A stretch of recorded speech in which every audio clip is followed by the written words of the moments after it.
গ্রাম খেটে খায়, সকালে উঠে মাঠে যায়, সন্ধ্যায় মাঠে ফিরে, যে যার কাজের দোকান আছে, যে যার ডে লেবার, যে যার কাজে ব্যস্ত থাকে। হিংসা বিদ্বেষ তো দূরের কথা, মানে এত কাজে ব্যস্ত পরিবারের লোকজন ছাড়া সেরকম মানুষের সাথে সেই অর্থ মিলামেশা হয় না এদের। এই বাড়ি নিয়ে যে 12 তারিখে এসেছে, আর 14 তারিখে ফোন হয়ে গেল। তার মানে আর যখন আসছিলাম কি আতঙ্কিত এরা। কেন আতঙ্কিত থাকবে? স্বাধীন দেশের স্বাধীন নাগরিক, 78তম আমরা স্বাধীনতা দিবস উদযাপন করলাম, আজকে নাগরিক আতঙ্কিত থাকবে কেন? আতঙ্ক মুক্ত করার দায়িত্ব তো সরকারের। দুর্ভাগ্যের বিষয়, যাদের প্রতি আমরা ভরসা রাখছি, আজকে ধরবো কালকে ধরবো করে করে প্রায় 72 ঘন্টা মতো পার হয়ে গেল, এখনো পর্যন্ত কিনারা করতে পারলো না। আমি আমার পক্ষ থেকে বলছি আর একদিন দেখব, না হলে এটা এই পুলিশ কেন পারছে না, পুলিশের উদ্বোধন কর্তৃপক্ষের কাছে আমরা যাবো, সেখানে জবাবদিহি করবো। পরিবারের লোকজনের সাথে কথা হয়েছে, মা নিজের চোখে দেখেছে সর্বপ্রথম যে কিভাবে, মানে যখন লাশ অবস্থায় পড়ে আছে, তিনি তো কথা বলার মতো অবস্থায় নেই, তারপরও মাকে সাহস দিয়েছে। কারণ সাঁওতাল জাতি, আদিবাসী জাতি, বীরের জাতি, ভেঙে পড়লে হবে না, মাথা তুলে দাঁড়াতে হবে। মায়ের সাথে বাপের সাথে আমিও সহমত, এলাকার মানুষের সাথে সহমত। কে করেছে আগে খুঁজে বার করতে হবে। মানে এত শান্তিপূর্ণ গ্রাম, এই গ্রামে তো অশান্তি কারোর সাথে কারো নাই। কে বাইরে থেকে এসে করছে বা কে করলো সেটা খুঁজে বার করতে হবে।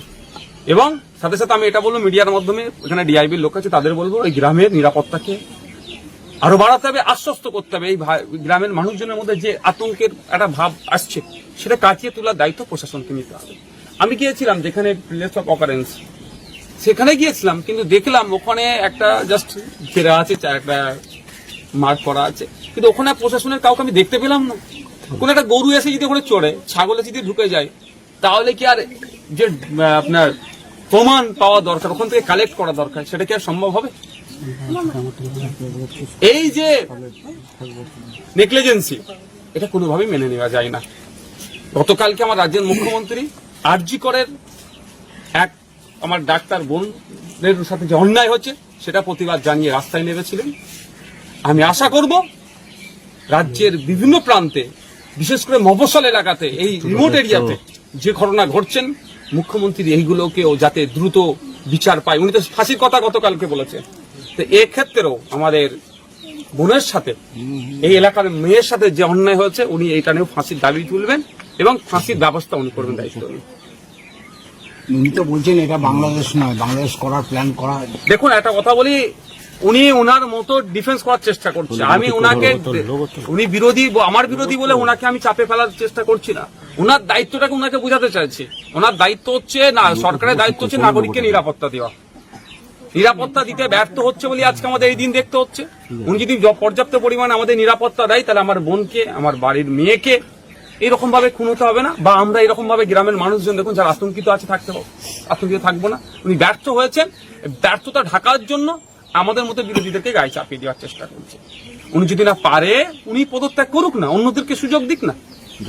উনি পদত্যাগও করছেন না, অন্যদের সুযোগ দিচ্ছেন না, আর মানুষকে নিরাপত্তা দিতে পারছেন না। আমি আপনাদের মাধ্যমে রাজ্য সরকার, কেন্দ্র সরকারকে শুধু একটা স্মরণ করিয়ে দিতে চাই, 2014 সালের ভার্জিনিয়া খাকা কমিটির যে সুপারিশগুলো আছে, আদিবাসী সমাজের শিক্ষা, স্বাস্থ্য, কর্মসংস্থান, অর্থনীতির উপরে যে আপনার হয়েছিল, আপনার যে কমিটি তৈরি হয়েছিল, ওদের কোন অবস্থায় আছে, যে সুপারিশগুলো ছিল, সেগুলো দ্রুত বাস্তবায়ন করা হোক। আর এই মার্ডারটা STSC অ্যাট্রোসিটিজ অ্যাক্টের আন্ডারে নিয়ে আসা হোক। দাদা, এবার কলকাতা পুরসভার স্বাস্থ্য উপদেষ্টা পদ হারালেন শান্তনু সেন। 2022 সালে 5 জানুয়ারি ছিল। এটা ছাড়া আপনি পলিটিক্যাল রিঅ্যাকশন, আমি গাড়ির কাছে ওখানে গিয়ে দেবো। এই বিষয়ে কোনো কোশ্চেন থাকলে বলুন, আমি এখানে দিয়ে দিচ্ছি।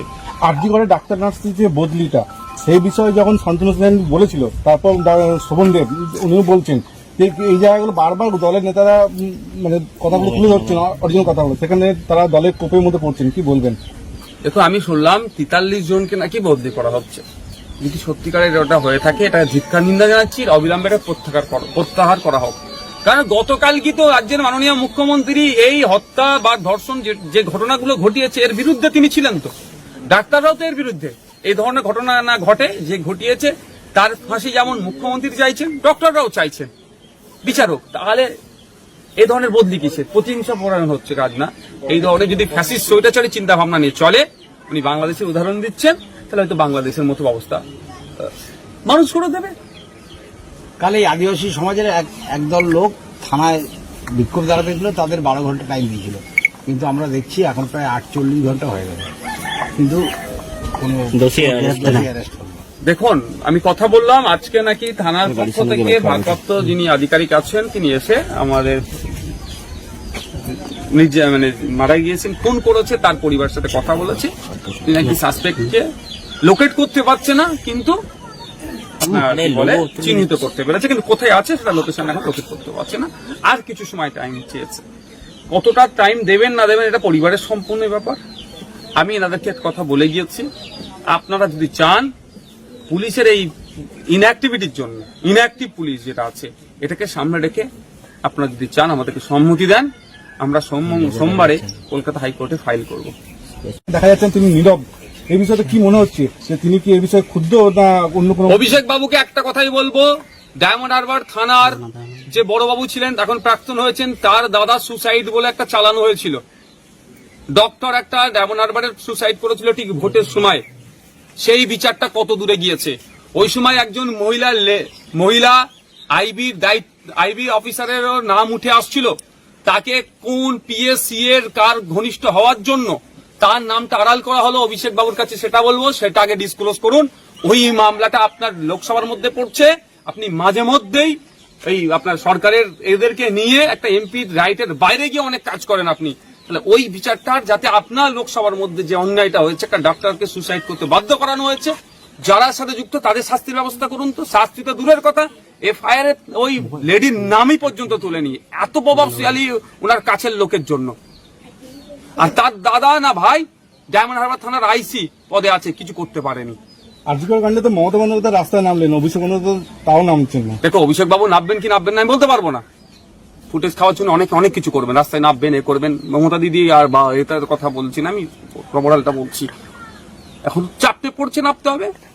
আগামী দিনে আরো চাপ বাড়ালে বাংলার জনগণ আরো নামতে হবে। তবে একটা কথা আপনাদের বলবো, শুধু আরজিকর ঘটনা নয়, সারা রাজ্যে ধরনের বিভিন্ন জায়গায় বিভিন্ন ধরনের ঘটনা ঘটে চলেছে, আর রিমোট এরিয়াগুলো যেগুলো হচ্ছে সেগুলো চেপে দেওয়া হচ্ছে। আজকে আমি এখানে ছুটে আসার অন্যতম একটা কারণ হচ্ছে, হয়তো আপনি আমাকে দেখবেন, হয়তো এখন আমি জানি না, আমার দলের প্রতিনিধি গিয়েছে ওই আরজিকর কাণ্ডে নির্যাতিতার বাড়িতে, কিন্তু আমি যাইনি, দলের প্রতিনিধি। আমি এখানে ছুটে আসার কারণ হচ্ছে ওটাই, যে এই রিমোট এরিয়ার খবরটাকে চেপে দেওয়া হয়। এই ধরনের ঘটনা অনেক ঘটে যাচ্ছে, রসুলপুরে ঘটনা ঘটে, সেখানেও কোনো কিছু পেলাম না এখনো পর্যন্ত। উনি তদন্ত ঠিক করছে না, কিন্তু ফাঁসির দাবি করছেন। দেখুন, ব্যাপারটা হচ্ছে আমার হাতে সর্বোচ্চ ক্ষমতা, আমি চাইলে সরকার চাইলে এটা ফাঁসি বলুন বা যেটা বলুন শাস্তি পাবে। সরকার চিৎকার করছে, একটা সিনেমা সম্ভবত ছিল, চোর মাচায় সোর, ববি দেওয়ালের নামটা, ববি দেওয়ালে, সে হয়ে যাচ্ছে না তো।